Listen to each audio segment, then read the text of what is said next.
여러분 안녕하십니까. 12월 18일이 됐습니다. 저녁입니다. 마당 한 구석에서 이 발견된 죽은 새 위에 초가을이 따사로운 햇살이 떨어져 내릴 때 대개 가을은 우리를 슬프게 한다. 유명한 글이죠. 오늘은 안톤 슈낙의 우리를 슬프게 하는 것들을 패러디하는 말로 시작하겠습니다. 방송이 선거에 개입한다고 믿는 국민이 늘어나고 있다는 사실은 우리를 슬프게 한다. 어떻습니까? 그렇습니다. 이 요즘 방송을 지켜보면 교묘한 패널 선정에다 중립을 가장하여 권력을 엄호하거나 특정 진영편을 쓴 프로그램을 너무 자주 보게 됩니다. 뉴스조차 이 독립하지 않은 인터뷰를 보도하는 것을 마치 정의로운 일을 한 것처럼 태연히 내보냅니다. 윤석열의 아내 김건희 씨를 집으로 찾아가 계속 초인종을 누르면서 인터뷰를 시도하는 것이나 이 기습적으로 카메라를 들이대는 것이 그렇습니다. 그런 보도는 저널리즘을 빙자한 범죄적 취지에 지나지 않습니다.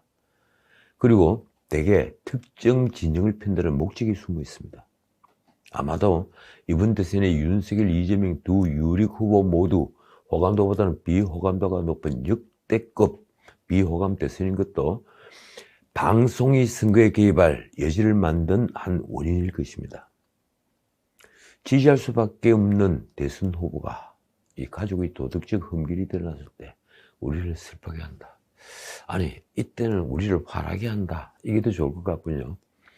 어제 윤석열이 국민에게 사과했습니다. 아내 김건희를 둘러싸고 터져나온 여러 논란에 대해 사흘 만에 고개를 숙인 것입니다. 그가 정치를 좀 더 경험했다면 아내의 허위 경력 문제가 터졌던 즉시 고개를 숙였을 것입니다. 그래도 더 늦지 않은 것은 천만다행입니다. 그는 예고 없이 기자실을 찾았습니다. 제 아내와 관련된 논란으로 이 국민분들께 심려 끼쳐드려 죄송하다. 이유 이하를 불문하고 아내가 경력 기재를 정확하게 하지 않고 논란을 이야기한 것은 그 자체만으로도 제가 강조해온 공정과 상식에 맞지 않는 것임을 분명히 말씀드립니다. 그는 국민께서 저에게 기대하셨던 바를 결코 잊지 않겠다면서 이렇게 덧붙였습니다. 이 과거 제가 가졌던 일관된 원칙과 잣대, 그건 저와 제 가족, 제 주변에 대해서도 똑같이 적용이 되어야 한다.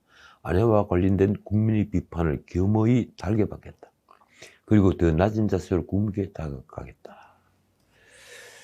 윤석열은 또 아내 관련 수사에 대해 어떻게 생각하느냐는 기자의 질문에 법과 원칙은 누구에게도 예외가 없다고 재차 강조했습니다.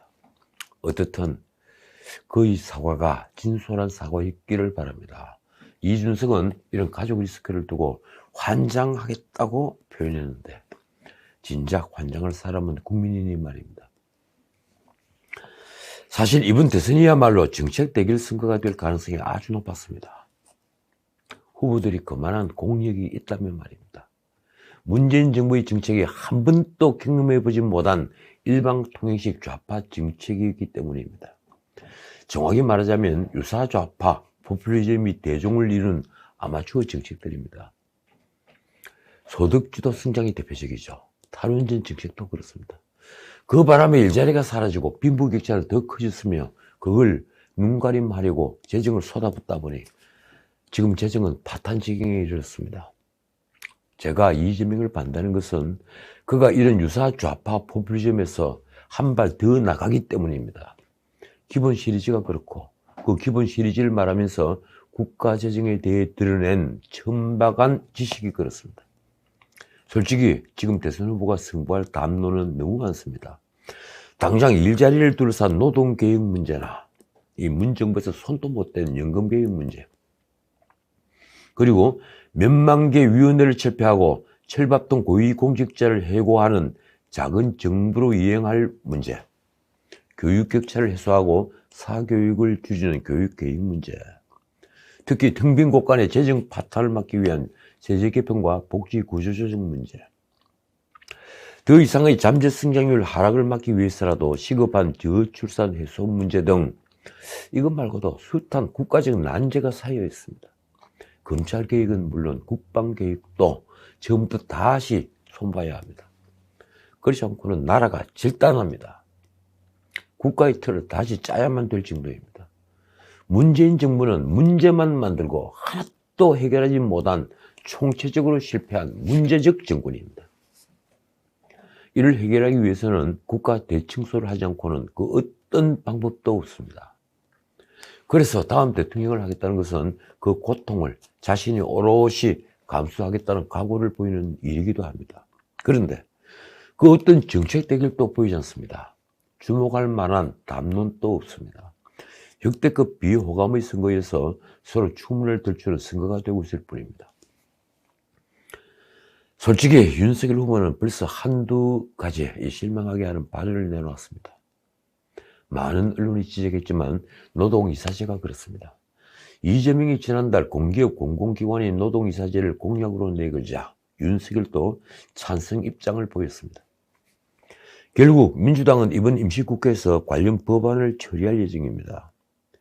총괄 김종인이 오래전부터 노동자가 기업 경영에 참가하는 것이 경제민주화라고 말해왔으니 그 영향력이 크으리라고 생각합니다. 노조 대표를 이사로 참여시키는 일은 자본주의 체제에서는 상상도 못할 일입니다. 그렇지 않습니까? 주주가 주인인 회사에 어떻게 노조가 경영 책임을 맡습니까?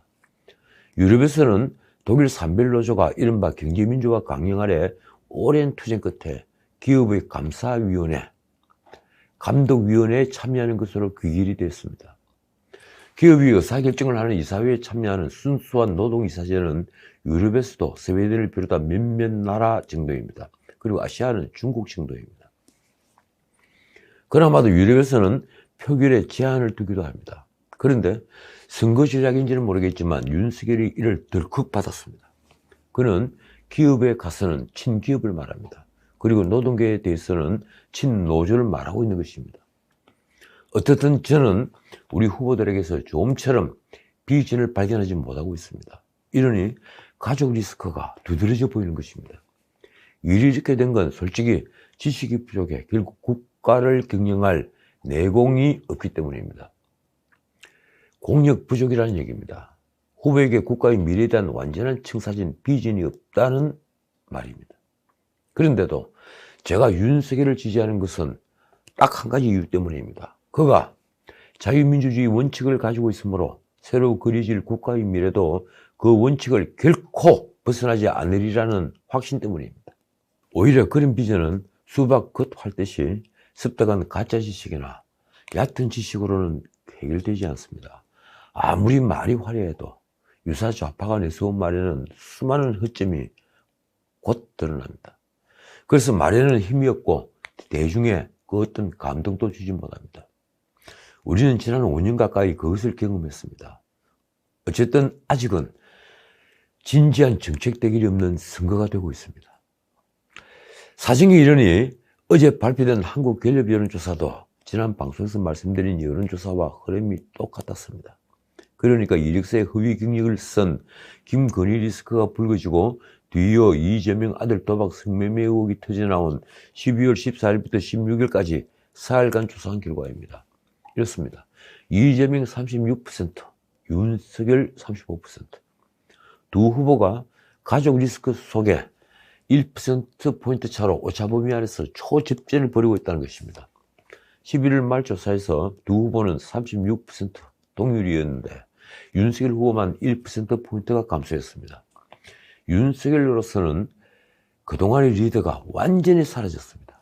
윤석열은 TK와 PK에서 우세했으며 이재명은 호남과 충청권에서 우세했습니다. 충청권이 어떤 곳입니까? 윤석열이 자신의 출신 지역이라고 말하는 곳이죠. 그래서 충청 대망로를 말한 곳인데 이곳에서 이재명이 우위를 차지했습니다.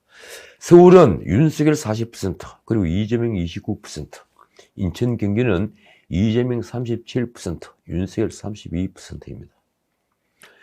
20대 그러니까 18살부터 29살까지 민심은 윤석열이 19%, 이재명이 20% 초접전 중입니다. 문 대통령 직무에 대한 긍정평가는 어떨까요?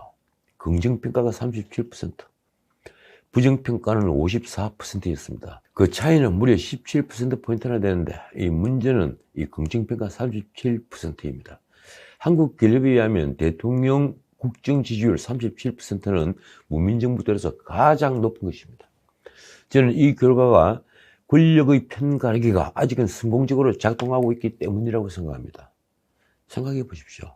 일자리가 사라지고 소득은 줄고 집값은 폭등하고 빈부격차는 더 커지는데, 이 말하자면 총체적으로 실패한 정권인데 이 정권 말 대통령의 국정 지지도가 37%에 이른다는 것은 편가르기와 금권 정치 그리고 무능한 야당 말고는 도저히 설명할 길이 없기 때문입니다. 어떻든 선거전은 이제 완전히 네거티브 전략만 난무하는 저질 선거전이 됐습니다. 진흙탕 사업으로 바뀐 겁니다. 그 네거티브도 검찰이 태만과 야당의 방관으로 이 대장동 게이트 수사가 길을 잃으면서 슐리니 도박이니 성매매니 하는 가족과 연관된 의혹만 부각되고 있습니다. 가족 리스크에 대선판이 지금 요동을 치고 있는 것입니다. 이러니 82일 남은 대선이 네거티브 전으로 완전히 변절되었습니다. 말하자면 네거티브 전면전입니다. 당연히 검증 차원을 넘어 마타도어, 그러니까 흑색 선전이 난무합니다. 김건희 허위 경력 논란이 불거지자 민주당 의원들은 일제히 SNS를 통해 공격에 나섰습니다. 마치 자신들은 절대로 스스로를 포장하거나 미화한 일이 없다는 듯이 그들은 득달같이 달려들었습니다. 그러다 보니 눈살을 찌푸리게 하면서 역효과를 내는 공격도 많습니다. 한 가지 예를 들까요? 추미애는 지난 8일 페이스북에 김건희가 줄리라는 여명으로 유흥업소에서 일했다는 루머를 언급하며 이렇게 썼습니다. 줄리라고 하면 안 되는 이유가 나왔다. 줄리이기 때문이었나? 누가 이 글을 전직 법무장관의 재치가 번득이는 글로 읽겠습니까? 이 제게는 오히려 천박한 공격으로밖에 보이지 않습니다. 추미애는 다음 날인 9일에는 또 건진요 건희 씨에게 진실을 요구한다며 김건희를 둘러싼 주가 조작, 논문 표절 의혹 등에 대해 해명을 요구했습니다. 참 기가 막히는 일입니다. 그분은 당대표를 지낸 데다 법무장관까지 지낸 분입니다. 도대체 수신제가를 못한 쪽은 누구인데 지금 민주당은 이러는 걸까요? 더욱이 나라가 총체적 질곡에 빠져 있는데 정권을 잡고 있는 입장에서 조금도 부끄럽지 않는지 저는 정말 궁금합니다. 부끄럽지 않다면, 이런데도 부끄러움을 모른다면 그들은 곧 수호지심이라고는 전혀 없는 후억의 무리라는 비난을 피하기 어려울 것입니다. 자, 다른 얘기 하나 하죠. 다시 금권 정치가 발동된 것입니까? 어제 정부는 4조 3천억 원 규모 소상공인 지원책을 갑자기 발표했습니다. 호주에서 돌아온 문 대통령이 소상공인의 피해를 언급한 지 하루 만에 나온 깜짝 발표입니다. 16일 문 대통령의 발언 내용이 이렇죠. 특히 일상회복으로 기대가 컸던 소상공인과 자영업자들이 상실감이 크므로 이 손실보상과 함께 방역협조에 대해 최대한 두텁게 지원하는 방안을 조속히 확정해 신속히 집행하겠다. 그리 이제 하루가 안 돼 긴급 지원책이 나온 것입니다. 이 지원책은 지금 여당이 준비하고 있는 100조 손실보상과는 별개의 응급 처방입니다. 17일 정부는 김부겸 총리가 주재하고 홍남기, 권칠성 장관이 참석하는 소상공인 자영업자 지원 방안 비대면 브리핑을 열었습니다. 김부겸은 이 브리핑에서 방역대책으로 매출이 감소한 소상공인 320만 명에게 100만 원씩 지급하는 총 4조 3천억 원 규모의 손실보상책을 집행하겠다고 밝혔습니다. 예산에서 남아있는 돈, 예비비까지 전부 다 끌어모은 것입니다. 정부가 지원 방안 브리핑을 열겠다고 공지한 것은 브리핑 시작 1시간여 전인 오전 8시 10분쯤이라고 하니 밤새 돈 뿌리기가 결정된 것입니다. 말하자면 대통령의 지시 때문이겠죠. 이 결정이 과연 선거와 아무런 상관없는 순수한 자영업자 구휼 대책이었을까요? 그렇지 않다는 건 저만의 생각이 아닐 겁니다.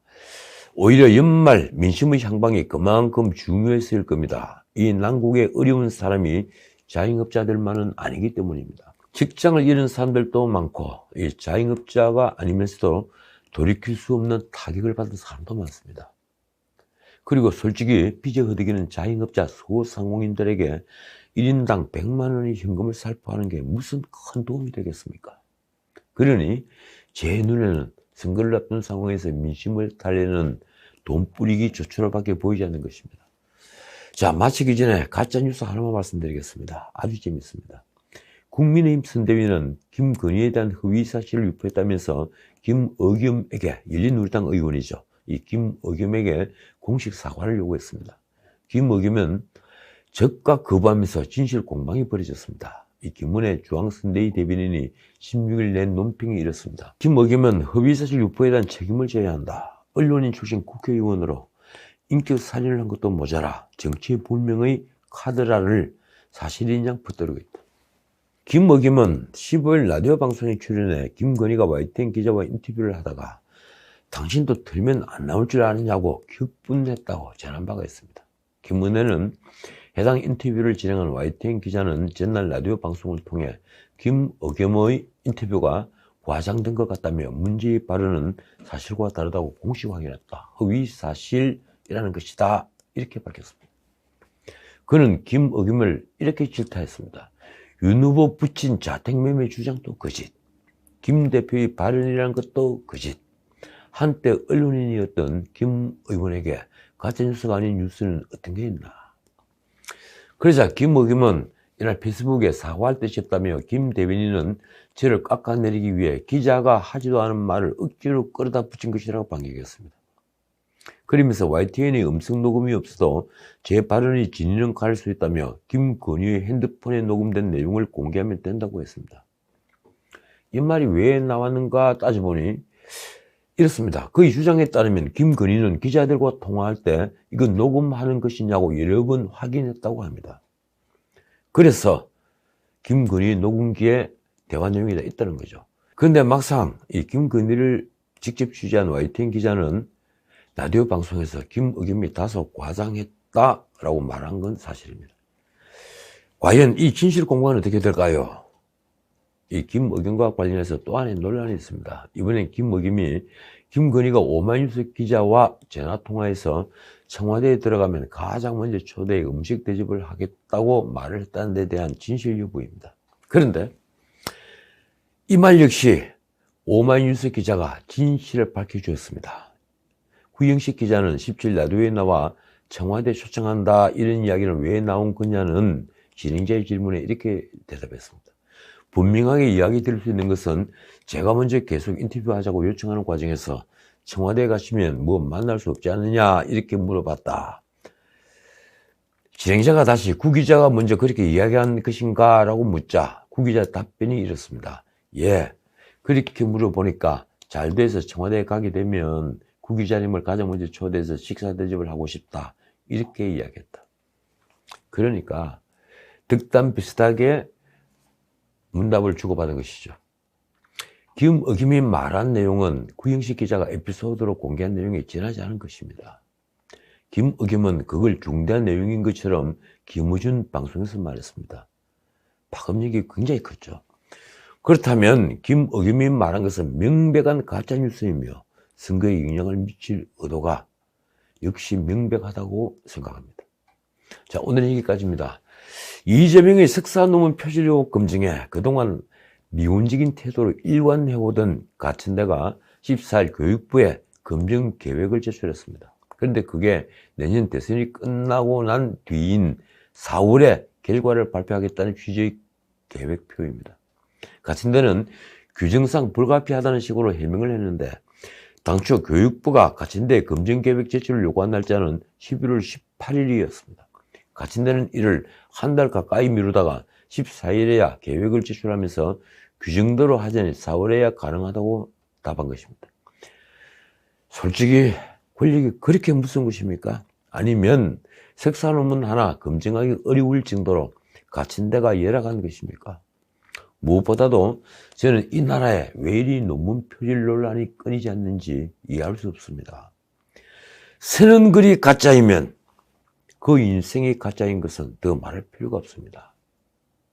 저는 지금까지 단 한 줄도 표절하지 않았습니다. 지금까지 전식이었습니다.